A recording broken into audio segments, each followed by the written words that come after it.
Distance time graph. ऐसे समझना कि जो हम लोगों का डिस्टेंस टाइम ग्राफ है is same as displacement time graph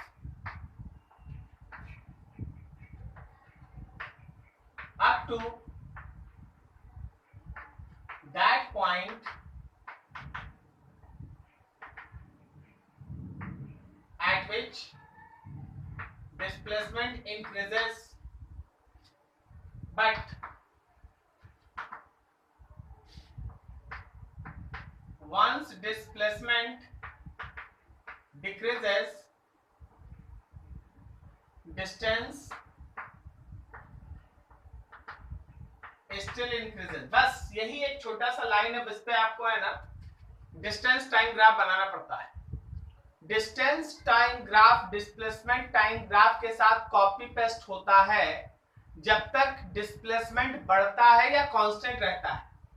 लेकिन एक बार अगर डिस्प्लेसमेंट घटने लगेगा तो याद रखना डिस्टेंस घटने के बजाय बढ़ता है, क्योंकि डिस्टेंस स्केलर क्वांटिटी और डिस्प्लेसमेंट की तरह घटता नहीं। जैसे आप छोटा सा एक एग्जांपल देखो,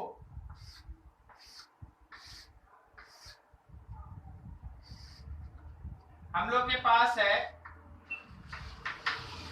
डिस्प्लेसमेंट और टाइम। डिस्प्लेसमेंट बढ़ा, कांस्टेंट है, फिर बढ़ा और उसके बाद मान लो घटा। तो ये याद रखना ए से बी, बी से सी, सी से डी और डी से ई। कोई तुमको बताएगा distance time graph displacement time graph के साथ कहां तक सेम होगा?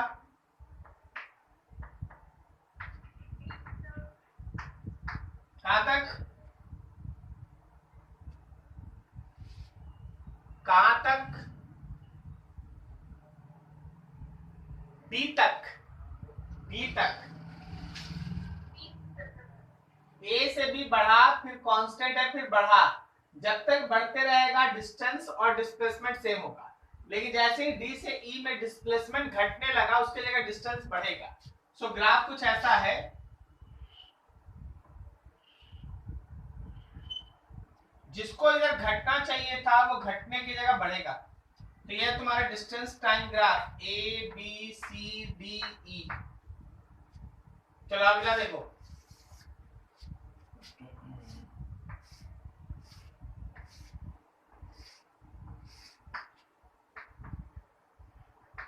सपोज डिस्प्लेसमेंट टाइम ग्राफ कुछ ऐसा है, लाइक दैट। तो जब आप इसका डिस्टेंस टाइम ग्राफ बनाइएगा ऐसा होगा। क्या ये समझ में आया? बोलो बोलो। Yes sir. ए से बी बढ़ा तो चल भाई बढ़ा, बी से सी घटने लगा तो घटने की जगह बढ़ेगा, और फिर सी से डी बढ़ा तो फिर बढ़ा। ठीक है, अभी अगला देखो।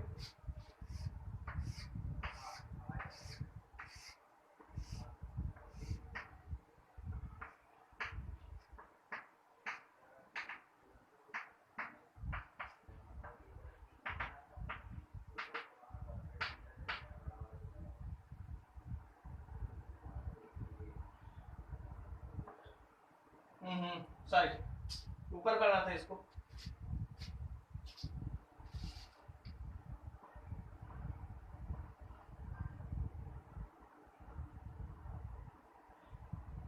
यहां से ऐसा। तो देखो यहां से जब ये डिक्रीज करने लगा ना, उसकी जगह ये बढ़ेगा। फिर जब ये इंक्रीज किया ये और इंक्रीज करेगा, फिर जब ये डिक्रीज करने लगा उसके जगह फिर से ये बढ़ेगा। जब जब ये नीचे की तरफ घटने का कोशिश करेगा उसके जगह पे वो बढ़ जाएगा। क्या आपको समझ में आ रहा है? Yes sir. तो ये है डिस्टेंस टाइम ग्राफ। अब चलो आगे देखो। नेक्स्ट हम लोग के पास स्पीड टाइम।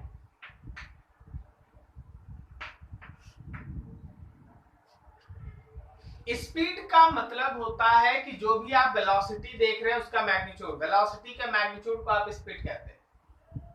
किसी भी क्षण अगर वेलोसिटी का मैग्नीट्यूड बढ़ता है तो स्पीड बढ़ेगा। क्या हुआ? बोला ना। जैसे यहाँ पे जो कर्व को इस तरफ खुला रखना है, नीचे वाले कैसे डिसाइड किए? Mirror image, mirror image. जैसे ये नीचे ऐसे घुमा हुआ था ना तो इसका मिरर इमेज, फिर जैसे ये नीचे घुमा हुआ था इसका मिरर इमेज, समझा? याद देखो ये इसके नीचे है ना तो इसका मिरर इमेज। क्या समझे?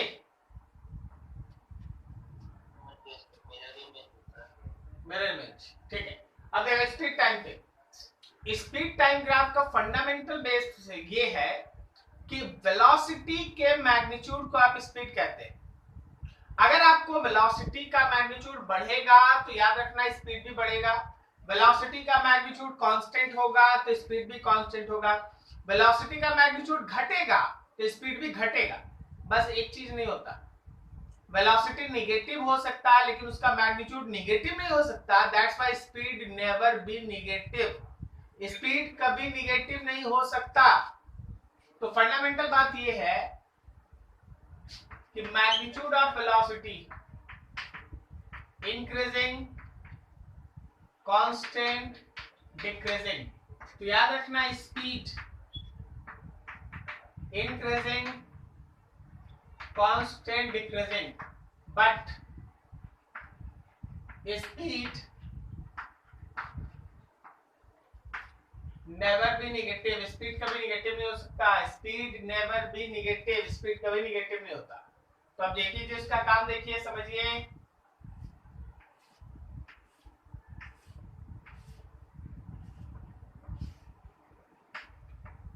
मान लो ये वेलोसिटी और टाइम का ग्राफ है, increasing, constant, decreasing and negative. ऐसा वेलोसिटी टाइम ग्राफ। तो आप जब इसका स्पीड टाइम ग्राफ बनाइएगा, ए बी सी डी ई, बोलो कहां तक सेम? कहां तक? कहां तक? आदित्य बाबू क्या बोले?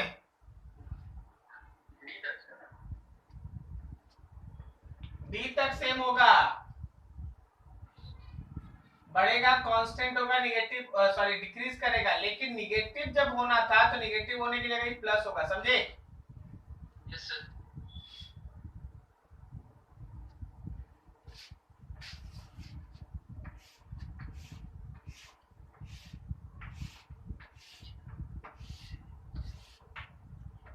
मान लो वेलोसिटी टाइम ग्राफ ऐसा है, ऐसे स्पीड टाइम बढ़ा, कांस्टेंट, डिक्रीज, उसके बाद नेगेटिव नहीं, ये देख नेगेटिव वाला पोर्शन देख रहा सब कोई, उसका बना मिरर इमेज। समझे आदित्य बाबू? Yes sir. तो ऐसे चीज ड्रॉ करना। चलिए नोट कीजिए फटाफट।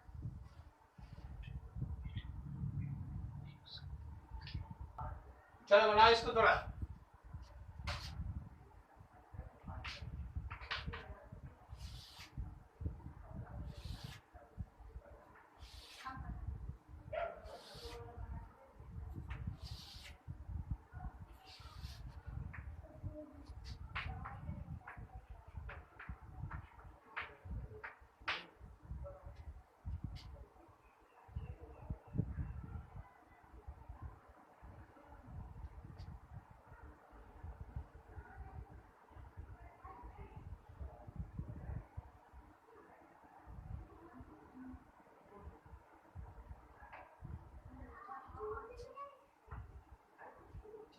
देख भाई यहाँ कर्व है,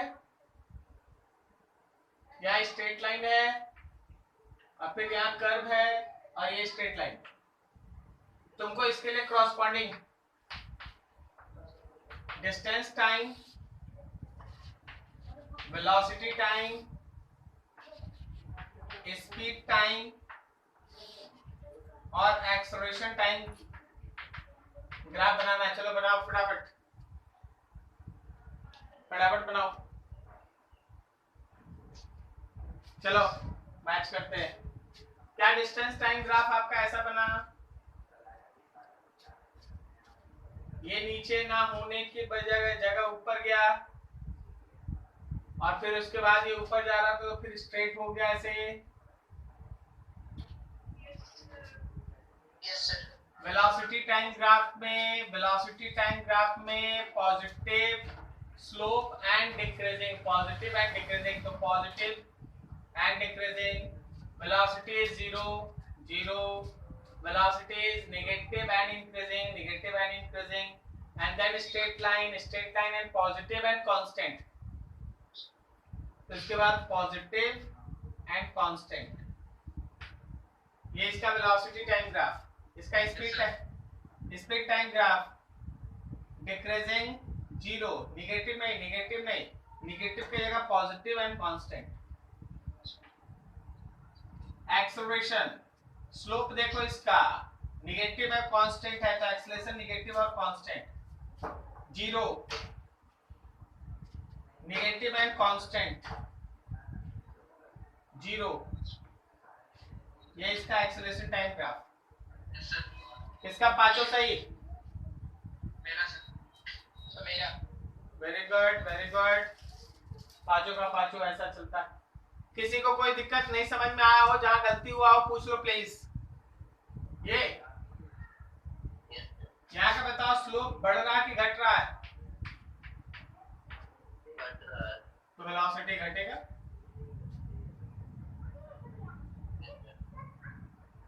और कुछ?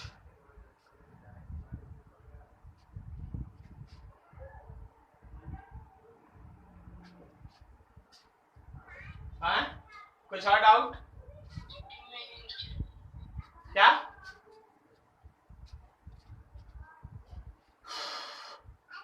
अरे बोलता नहीं है, डाउट है तो फटाफट बोल यार, समझाएंगे, निकलेंगे आगे ना। Question answer link sir, question भेज नहीं पाए सर, सर क्लास 8 किया था तो क्वेश्चन बोले सर, डाउट रह गया था। ये समझ में आया जो पढ़ा रहे अभी? हाँ तभी तो बनाया सर, सही बात है मेरा।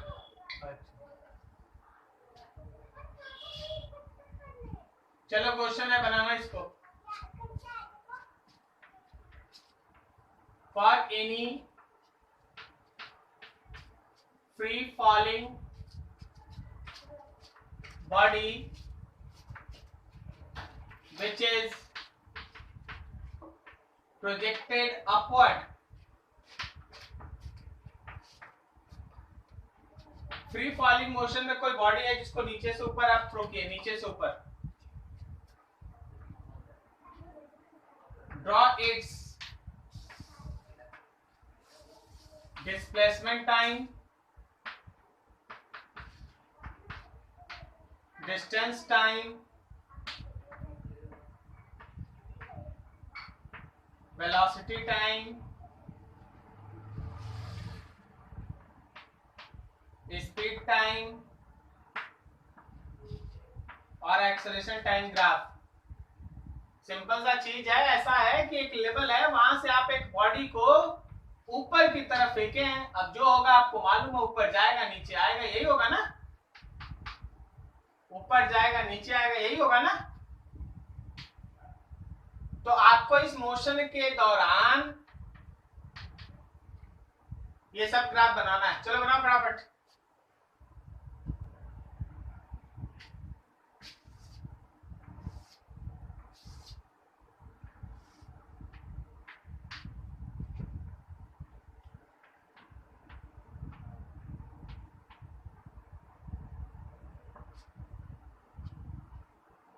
ये है हम लोग का डिस्प्लेसमेंट टाइम ग्राफ। जैसे जैसे ये नीचे से ऊपर जा रहा है डिस्प्लेसमेंट बढ़ रहा है, जैसे जैसे ये नीचे से ऊपर जा रहा है डिस्प्लेसमेंट बढ़ रहा है, डिस्प्लेसमेंट मैक्स है, उसके बाद घटते घटते घटते घटते 0। तो ये तुम्हारा डिस्प्लेसमेंट बढ़ रहा है घटते घटते, फिर उसके बाद 0। एक बार डिस्प्लेसमेंट बन गया तो आगे सब बनेगा, बढ़ा, उसके बाद घटने की जगह पे फिर से बढ़ा, उसके बाद वेलोसिटी, यहाँ का स्लोप देख पॉजिटिव है और डिक्रीजिंग है, तो वेलोसिटी पॉजिटिव है डिक्रीजिंग है।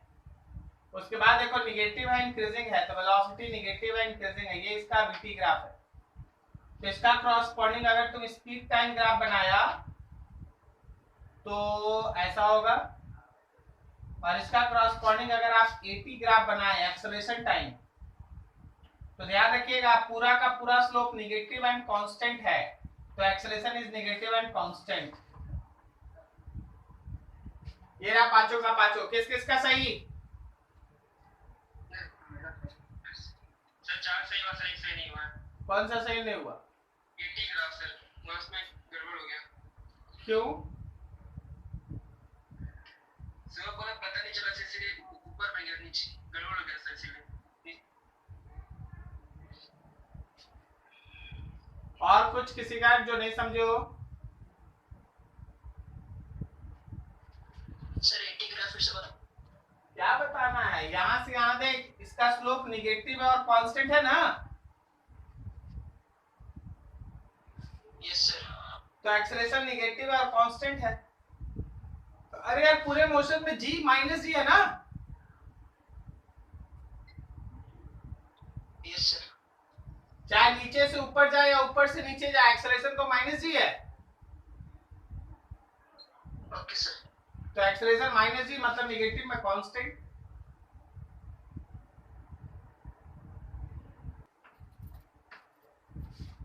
टू अदर, ये क्या बोल रहे हैं? अभी तो आप यही पढ़ा ही रहे थे।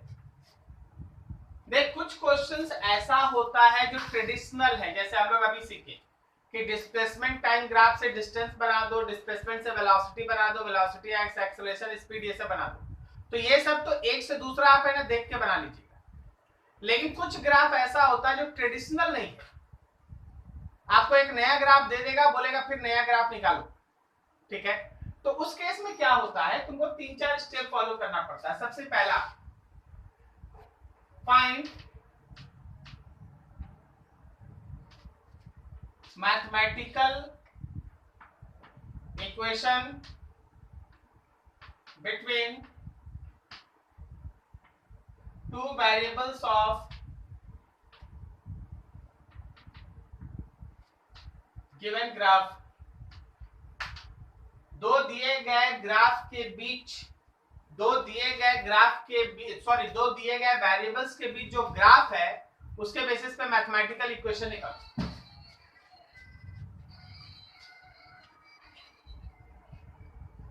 फिर B, by using mathematical analysis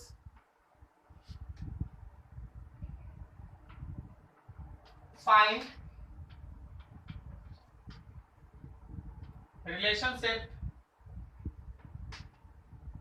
between new variables। जिन नए वेरिएबल्स के बीच ग्राफ बनाना उसके बीच का नया रिलेशन निकालो। और फिर see, draw graph between new variables, draw a graph between new variables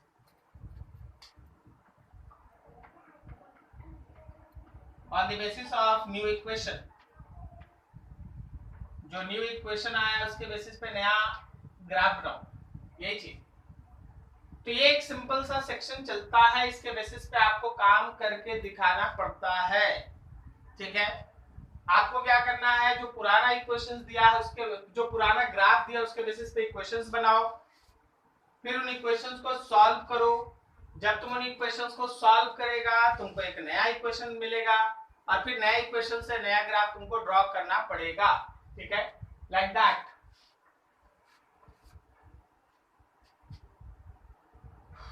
मान लीजिए जैसे तुम्हारे पास एक क्वेश्चन ऐसा रख दिया,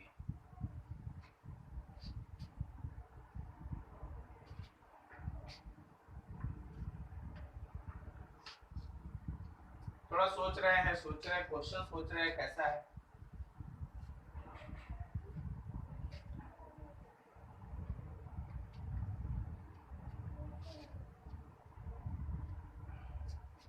सपोज तुम्हारे पास एक्सेलरेशन और वेलोसिटी का एक इक्वेशन है लाइक दैट,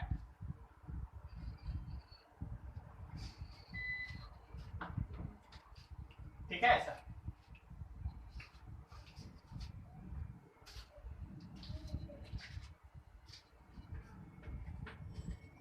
तुमसे बोला गया draw graph between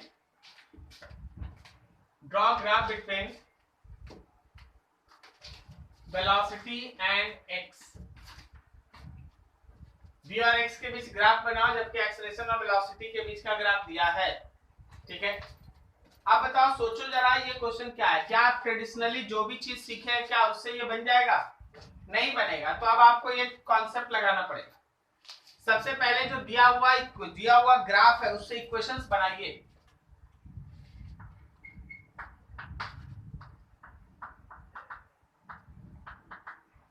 in given graph, जो हम लोग का ग्राफ दिया हुआ है, क्या हम लोग वहां से y equals to mx plus c का कॉन्सेप्ट से इक्वेशन बना सकते हैं?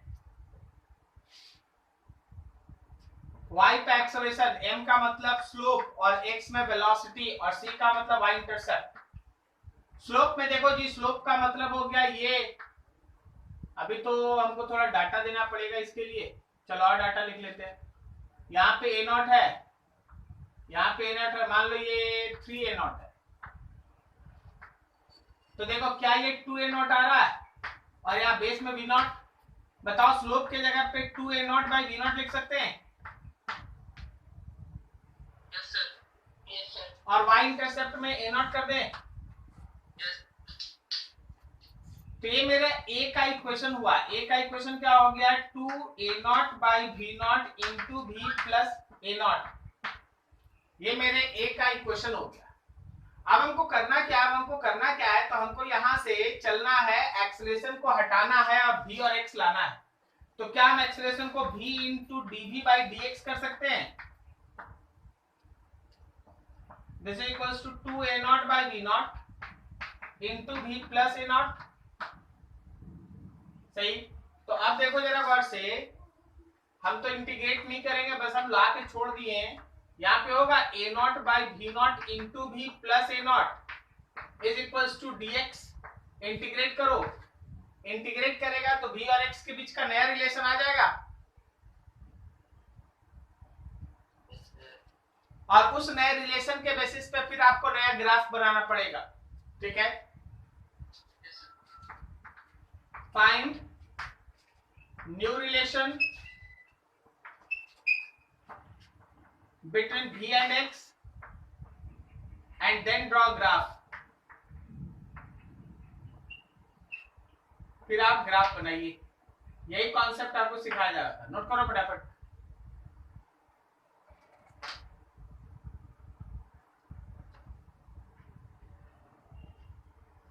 और हमको यहाँ पे ग्राफ बनाने को दिया जाता तो क्वेश्चन उसी हिसाब से देता ना आदित्य बाबू। हाँ, आपको अगर xt क्या पूछे, xt, तो जब आप यहां से v और x ले आइएगा तो फिर v को हटा दीजिए dx बाई dt से।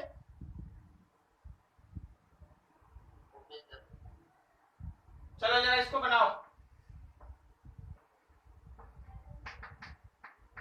फाइनल आंसर तक लाना। एक्सेलरेशन और टाइम का ग्राफ है और ऐसा। हम ये एंगल भी आपको बता देते हैं, क्यों आप परेशान होंगे। ये एंगल मान लो 37 डिग्री है। चलो इसका क्रॉसपॉन्डिंग VT ग्राफ बनाओ, VT ग्राफ।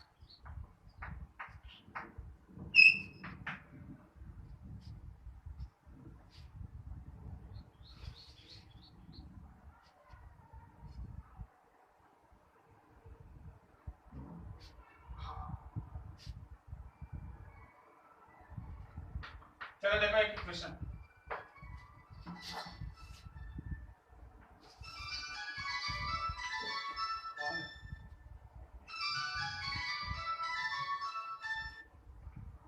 हेलो,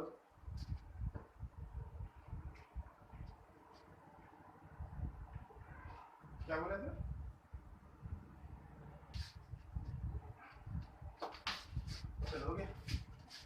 देखो जी, एक क्वेश्चन है।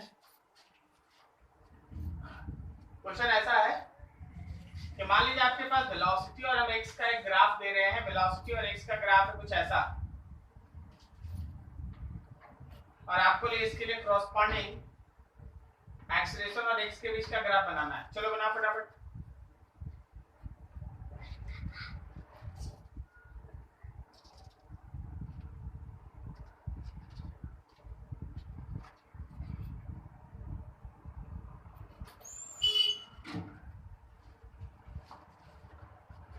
Draw mathematical equation first and then solve.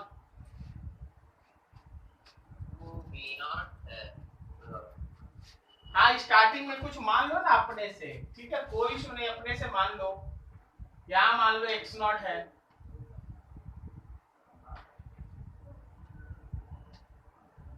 x नहीं निकलेगा। नहीं निकल क्यों नहीं जाएगा, लेकिन आपको जो चाहिए वो काम करेगा ना। a और x चाहिए, a और x चाहिए, निकल क्यों नहीं जाएगा, बिल्कुल नहीं दिया। क्या हम यहाँ पे y is equals to mx plus c का कॉन्सेप्ट यूज करें? स्ट्रेट लाइन ही दिया रहता है फर्स्ट वाला, तो y में वेलोसिटी, स्लोप, फिर x में x और y इंटरसेप्ट में v नॉट। स्लोप बता पॉजिटिव है या नेगेटिव? नेगेटिव है। और स्लोप का मतलब ये tan थीटा होता है, तो क्या हम लोग minus v naught by x not लिख दें? तो मेरे v का इक्वेशन हुआ minus v naught by x naught x प्लस v नॉट। ये v का इक्वेशन है। अब आपको a और x के बीच का रिलेशन चाहिए, a और x के बीच का रिलेशन। अब सोचो a और x के बीच रिलेशन कैसे निकालोगे?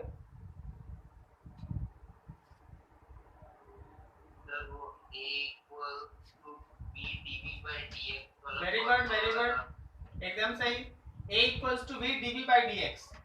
इसमें v के जगह पे minus v naught by x naught, x प्लस v नॉट लिख लो, और d बाई dx करो भाई v का मतलब, फिर से इक्वेशन है minus v naught by x naught x plus v naught. तो जरा गौर करें, a will be equals to minus v naught by x naught x plus v naught, और यहाँ देखो डिफरेंशिएशन में क्या केवल minus v naught by x naught बचेगा? बोलो बोलो, चलो मल्टीप्लाई करो। जब मल्टीप्लाई करेगा तो a is equals to minus और minus plus, plus v not square by x not square into x, और प्लस और minus minus v not square by x not. मतलब फिर से देखो, y is equals to mx plus c, straight line है, x x है, लेकिन इस बार स्लोप पॉजिटिव है, इंटरसेप्ट नेगेटिव है। तो अगर आप एक्सेलरेशन और x के बीच का ग्राफ बनाएंगे तो इंटरसेप्ट नेगेटिव है यहां कहीं, लेकिन स्लोप पॉजिटिव है, तो ऐसे जाएगा। क्या ये समझे? इंटरसेप्ट है minus v not square by x naught, और ये जो ग्राफ है उस ग्राफ का अगर स्लोप लो तो स्लोप है हम लोगों का v not square by x naught. क्या आपको समझ में आया? बोलो बोलो, साइमा समझे? ठीक है ना। अभी देखिए, आपको a और x के बीच रिलेशन चाहिए था। अगर हम बोलेंगे कि इसका xt ग्राफ बनाओ, हम बोलेंगे इसका xt ग्राफ बनाओ इसका, तब आपके पास जो v था, इस v को आप लिखते हैं dx बाई dt, और फिर इसको आप सॉल्व कर देते। इसका इंटीग्रेशन हम आपको बता देते हैं, ये लॉग में आ जाएगा। अगर इसका आप इंटीग्रेशन करेंगे ना इस इक्वेशन का इस फॉर्म में, तो लॉग में आ जाएगा आंसर। क्या जी सही है? एक्सपोनेंट आ जाएगा, एक्सपोनेंट, एक्सपोनेंशियल। तो मैथमेटिकल स्टूडेंट्स लोग उसको सॉल्व कर सकेगा, लेकिन आप समझिए कि आपको सिंपल सिंपल इक्वेशन दिया जाएगा। क्या किसी को दिक्कत आज समझने में कहीं कुछ? बोलो बोलो।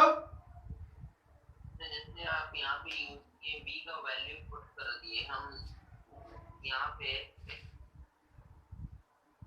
हाँ बोलो। हम यहाँ पे v equals to ds by dv use कर सकते हैं। v equals to a ds by dv, मतलब उसको उधर कर दिए और b का वैल्यू को पे पुट किए। अच्छा मैं एक बात बता, क्या तुम सॉल्व कर पाया है a और x के बीच का रिलेशन निकाल पाया है जो भी तुम सोचा? नहीं बस नहीं। तो बस सामने भी मैथमेटिकली तो आप लोग हमसे ज्यादा जानते हैं ना, आप करंट में है मैथमेटिक्स, हम तो बस उतना ही मैथमेटिक्स जानते हैं जितना हमको फिजिक्स में चाहिए होता है। तो आप बताइए जो आप सोचे क्या उस हिसाब से आप सॉल्व कर पा रहे हैं? तब मतलब कुछ गलती है यार। इसका रिलेशन अगर तुम डिराइव करने गया तो याद रखना कि ये पूरा टर्म नीचे भेजना पड़ेगा और ये लॉग के फॉर्म में आंसर आएगा, लॉग, और लॉग को फिर एक्सपोनेंट लिखेंगे तब सॉल्व करके ग्राफ बनाएंगे, ठीक है।